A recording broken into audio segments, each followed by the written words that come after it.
Je fais cette vidéo pour vous, peut-être pour celles et ceux qui se reconnaîtront dans ces moments où tout s'effondre, mais aussi pour moi, Sylvana, pour me rappeler de ne pas reproduire les mêmes erreurs, de ne plus forcer les mêmes portes, de ne plus foncer tête baissée contre les mêmes murs. Et peut-être que je recommencerai, mais alors que cette vidéo soit un rappel pour garder espoir et pour me rappeler de ne plus jamais perdre foi. Pour toi, mon ancien moi, de la part de la Sylvana d'aujourd'hui. Hiver 2024, je me suis séparée en septembre dernier d'une relation qui a duré 3 ans où on était quasiment tout le temps ensemble. Je n'en parlerai pas dans cette vidéo, mais cette séparation a été une décision commune prise dans la paix et le respect. Mais cela n'a pas effacé la douleur, ni le vertige de devoir réapprendre à retrouver mon rythme, mes repères, et de nouveau être seule face à moi-même. Je vis alors dans une maison en Ardèche installée depuis le printemps dernier. Je suis à 800 mètres d'altitude, dans une vallée non loin des plateaux ardéchois. Et l'hiver est déjà bien là, et il fait froid. La maison est très mal isolée. Je passe ma vie à côté de la cheminée car c'est le seul endroit où j'arrive à ressentir un peu plus de 20 degrés. Sinon ailleurs, dans la maison, je me pèle littéralement le cul.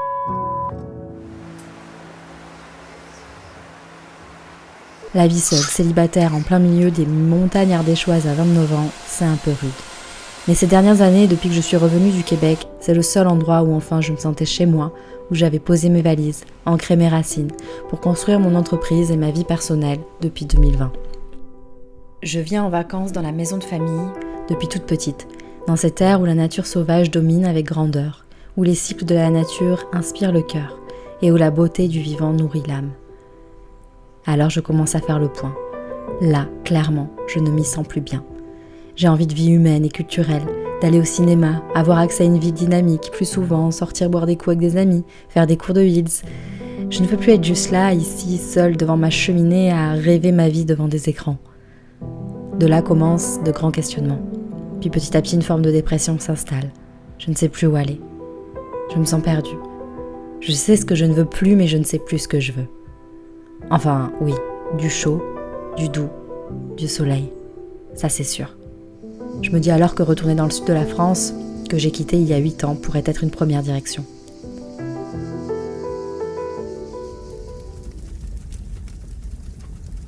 Mes journées se ressemblent.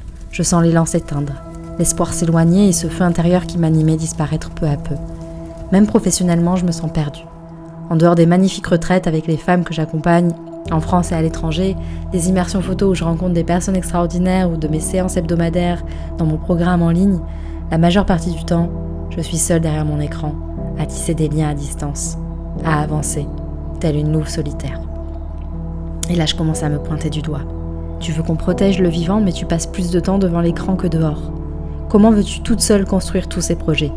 Tu veux œuvrer pour le monde, mais comment veux-tu avancer si tu restes seule dans ton coin et tes montagnes ? Tu te fais du mal avec ton mode survie et tu guides les autres à prendre soin d'eux ? Tu as toujours peur de manquer d'argent. Tu me fatigues de nous épuiser comme ça depuis des années pour continuer à galérer. Tu vois grand, mais les moyens ne sont pas là. C'est que des rêves et des illusions que tu te crées. De quoi me faire tomber au plus bas quand la voix des reproches commence à se faire entendre plus que les autres. Le climat anxiogène que nous vivons à travers les médias et l'actualité climatique, politique, sociale ne m'aident pas davantage. Le froid me crispe de plus en plus. Ça attaque directement ma santé mentale. Je suis lasse, je n'ai plus d'énergie, je me sens à bout. C'est continuellement les montagnes russes émotionnelles. Je plonge très bas. J'ai tout de même des élans créatifs qui naissent au coin du feu, mais aucune énergie pour les organiser et les mettre en place. Ça me paraît tellement grand et colossal. Alors ça me décourage encore plus. Je n'arrive plus rien à créer. Je suis plus inspirée. Je n'ai plus l'énergie dans mon quotidien. Alors financièrement, c'est le vide. Et cela pendant plusieurs mois. Mais je sais que si j'en arrivais là, à ce moment-là, c'est parce que ça faisait 4 ans que je vivais des montagnes russes financièrement et que j'étais sans cesse dans l'insécurité avec un mode survie continuellement activé. Ça venait beaucoup me confronter avec une violence extrême et ça m'a poussé à demander de l'aide à mon père, bien que mon ego a beaucoup résisté. J'ai créé mon argent toute seule par moi-même depuis ces dernières années en étant à mon compte et c'est comme si je m'avouais vaincue et que j'échouais que de demander de l'aide. C'est comme si je montrais à mes parents que tout ce que j'avais entrepris avec mon cœur, avec mon art, ne pouvait me permettre d'être stable et solide professionnellement. Alors ça m'a créé une honte colossale. Et pourtant, mon père, chef d'entreprise, m'a rappelé nombreuses fois que ça arrive à tout entrepreneur, ces phases-là, et qu'il était prêt à m'aider. Alors sans lui, je n'aurais pu me reconstruire comme je l'ai fait pendant mon burn-out. Alors cette vidéo, c'est aussi pour le remercier de ce à quoi il a contribué pendant cette traversée.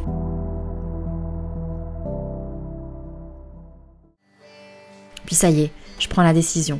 Je pars, je déménage. Où ? Je ne sais pas encore. Jusqu'à que j'aille voir mon amie Julie à Clermont-Ferrand en janvier, qui me dit « Si tu trouves rien, sache que tu peux venir à la maison. Ma coloc part, tu es la bienvenue. » Je décide alors de suivre cette invitation de la vie et au 1er mars, je quitte l'Ardèche pour aller chez mon ami et son copain. Dans un endroit cocon où avec ma minette Kaya, on pourra être au chaud et entouré de chaleur humaine. Je suis en joie de quitter l'Ardèche et cette maison qui m'a fait vivre beaucoup de dureté, de solitude dans cet hiver. Et en même temps, alors que j'ai construit mon identité et mon entreprise ces dernières années sur ce territoire, qui suis-je sans lui ? Mon âme sauvage va-t-elle s'adapter ailleurs ? Je l'ai déjà essayé en partant vivre dans les Landes et ça n'a pas fonctionné, je suis revenue ici. J'ai peur. Et si je faisais fausse route ? Puis une autre lueur apparaît. La retraite La Yégois, née un soir de pleine lune, près du feu. Une étincelle de vie, une torche d'espoir et d'enthousiasme qui sait me prendre aux tripes. C'est le seul projet pour lequel je vais m'investir tout au long de cette traversée, ainsi que quelques accompagnements en photographie et en breathwork qui nourrissent profondément ma joie, et les femmes que j'accompagne m'émerveillent dans leur évolution. Alors me voilà de nouveau dans les cartons, pour la 5e fois en 5 ans. Et cette année, je ne le sais pas encore, mais je déménagerai encore 2 fois. Je vis ce déménagement comme un soulagement, mais aussi comme une rupture profondément douloureuse, car je quitte tout un monde que j'avais construit ici. Mais je sais qu'à ce jour, il ne me correspond plus, et n'est plus au service de mon équilibre. Alors par amour pour moi, je sais que c'est la bonne décision, même si je ne connais pas encore la suite. Me voilà alors en Auvergne, proche de Clermont-Ferrand, chez mon amie Julie, que j'avais rencontrée lors d'une immersion photo il y a quelques années. On est chacune émerveillée de se dire qu'on se retrouve à être coloc. Je m'installe alors dans leur cocon, je me ressens une grande gratitude. Puis la vie fait que je rencontre également mon amoureux qui, du sud, fait la route pour qu'on se rencontre. De là, cette nouvelle histoire commence. Je ne développerai pas plus ici pour le moment, mais notre relation a apporté autant de joie que de peur au début. Beaucoup de nos traumas se sont réveillés, nos peurs se sont rencontrées, chacun dans une phase de vie très délicate, chacun en reconstruction. On s'est beaucoup challengé tout en tombant amoureux de ce que l'on était à cet instant T. Je me suis dit, alors ça y est, il y a le renouveau qui est là, je peux repartir. Je suis prête à me remettre dans mes projets. Et là, blackout. Impossible de me mettre devant l'écran. Je pleure dès que je rencontre une difficulté, j'arrive plus à me concentrer, impossible de rester plusieurs heures assise devant l'ordi. Je suis épuisée, j'ai plus de jus. Moi qui pensais reprendre rapidement les rênes, je me révolte contre moi-même en me reprochant d'être incapable. Je raconte ça alors à ma sœur aînée au téléphone et elle me dit « Mais tu serais pas en plein burn-out, toi ?» Moi ? Mais non, voyons. Et puis en fait, ça fait son chemin. Je décide de me poser au soleil face au puits de Dôme sur le plateau de Gergovie quelques jours plus tard. Alors que je voulais partir travailler, j'en étais incapable. Et là, je sens en moi. Je suis en burn-out qui résonne. Je m'effondre en larmes. Une fatigue colossale m'envahit. Je sens que tout mon corps valide et se sent enfin reconnu. Ça fait des mois que tu l'es et plusieurs fois que tu étais à 2 doigts de l'être. Il est temps que tu prennes conscience et que, enfin, tu prennes soin de toi. Ça a été dur à reconnaître, mais j'ai accepté alors enfin. À part la retraite La Yégois qui nourrissait mon feu créatif, j'acceptais alors enfin de ne plus forcer quoi que ce soit. Mon père me soutenait financièrement, je pouvais relâcher, mais avec quand même cette pression en arrière-plan de jusqu'à quand ça va durer. Tout mon monde est en train de changer. Je ne peux plus faire comme avant. Je dois juste laisser s'effondrer ces anciens modes de fonctionnement, ce mode survie qui m'a drivé pendant des années, ces choix qui ont été faits par la peur de la petite fille en moi, même si je ne sais pas encore ce qui va naître de tout ça et de ce que c'est la suite. Je suis juste en train d'accepter ce qui est.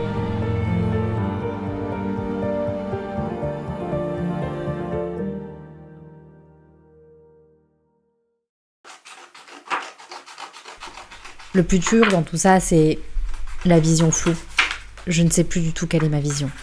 Pour un ascendant Sagittaire, c'est terrifiant. Naviguer sans direction devient un vrai cauchemar. D'ailleurs, j'en déchire mon tableau de vision de cette année. J'ai toujours eu de très grands appels précis. Où aller, que faire ? Pendant des années, ça a été le Québec pour aller étudier, rencontrer les peuples autochtones, puis en Ardèche pour ouvrir mon entreprise. Et là, je ne savais plus ce que je devais faire. Mes grandes passions revenaient ces derniers temps. Comme le cinéma, la danse, voyager, créer des documentaires, faire une chaîne YouTube. Tout ce que j'avais mis de côté pour me concentrer sur mon entreprise et ma guérison. Alors l'invitation était simplement de laisser faire et de revenir là, maintenant. pour écouter ceux qui crient, ceux qui pleurent, ceux qui a peur, ceux qui tremblent en moi.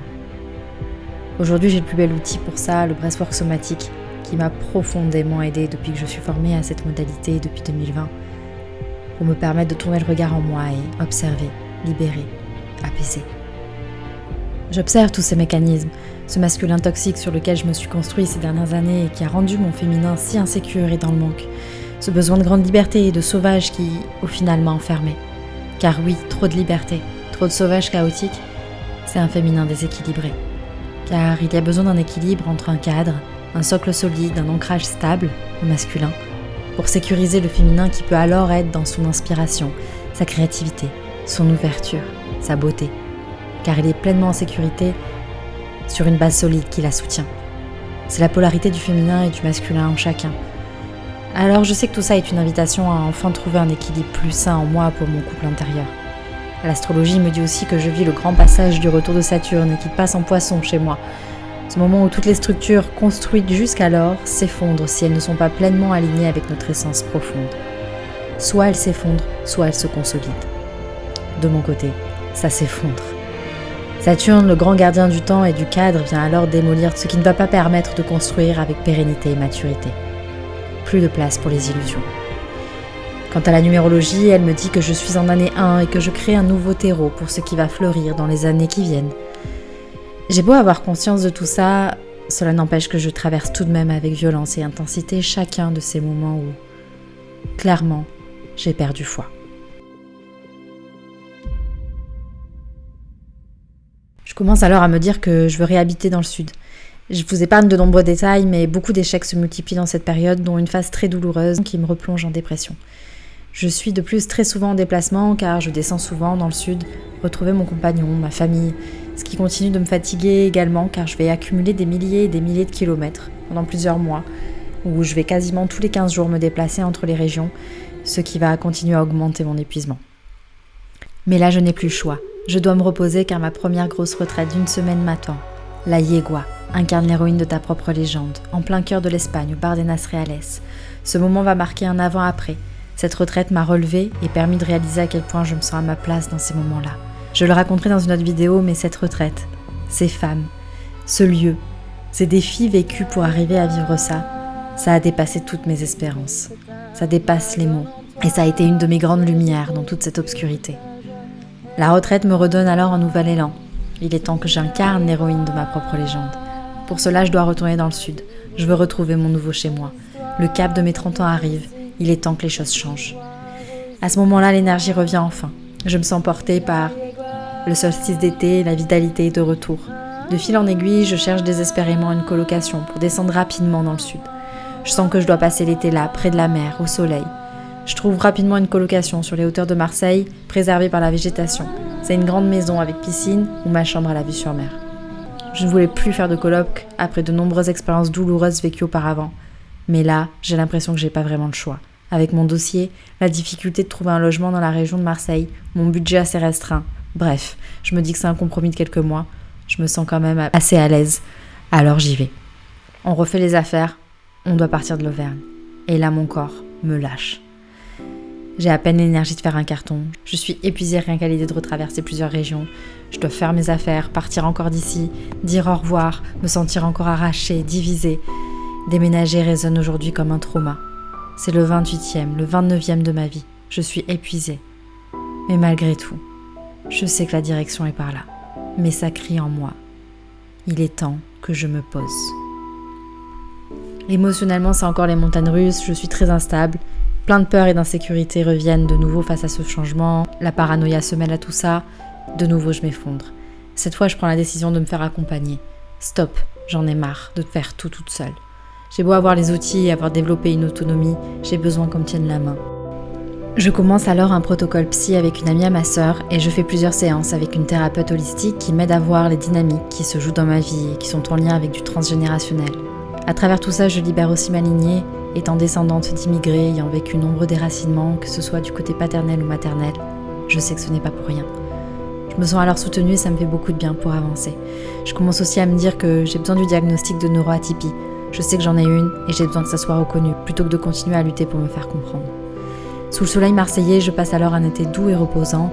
Je relance programme en ligne, séance photo. L'énergie est enfin de retour et ça me fait un bien fou. Malgré encore beaucoup d'instabilité émotionnelle et relationnelle, l'espoir, la foi reviennent. La chaleur du sud où j'ai grandi m'apaise.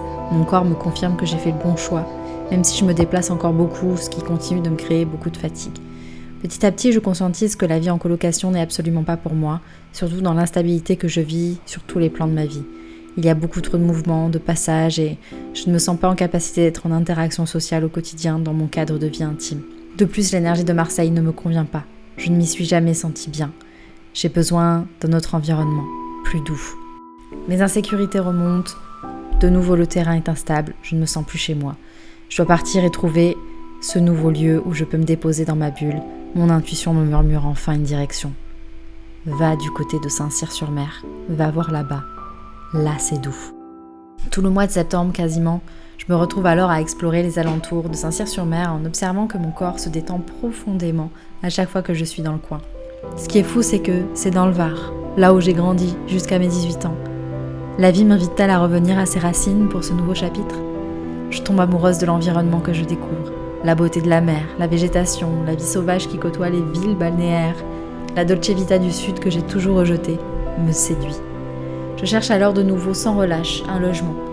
Je me fais refuser plusieurs fois mon dossier parce que je suis à mon compte et ça me réveille encore beaucoup de remises en question. Je déprime face au peu de locations à l'année qu'il y a, les prix des loyers exorbitants. Encore une fois, je perds la foi. Je ne me sens pas assez. Je me sens écœurée et j'ai peur de ne jamais y arriver. Alors je continue à prier l'univers, même si nombreuses fois j'ai vraiment cru qu'il m'avait complètement abandonnée. Pourquoi dois-je vivre tout ça, avec tant d'intensité ? Toute cette instabilité, cette dureté, ces luttes, pour juste de la simplicité. Assez désespéré, de nouveau, mon père voit à quel point c'est difficile pour moi et me propose alors de m'aider à trouver. En quelques jours, on trouve un logement ensemble que j'avais repéré. Je vais visiter. Nous avons le coup de cœur avec la propriétaire, l'appartement est incroyable. Vue sur mer, à Bandol, que je découvre. Ça y est, enfin. Elle me dit... Vous qui travaillez dans le bien-être, je vais vous le dire. Vous allez voir ici, il y a de belles énergies. Il y a une vibration de douceur à Bandol. Vous allez adorer. Elle me fait monter les larmes aux yeux. Elle n'imaginait pas ce que ça voulait dire pour moi. Vivre dans un environnement où la douceur règne était un immense pas en avant dans ma vie, et particulièrement après toute cette traversée. Que toutes mes prières envoyées au vivant, à la vie, avaient été reçues. Alors oui, c'est seulement pour 8 mois, pour l'instant. Mais enfin, je peux me retrouver dans un chez-moi sécure où la douceur et la stabilité peuvent enfin s'installer, afin de cultiver un nouvel équilibre. Alors enfin, je savoure. Je me sens tellement en gratitude pour ce nouveau lieu de vie qui marque le début d'une grande nouvelle étape.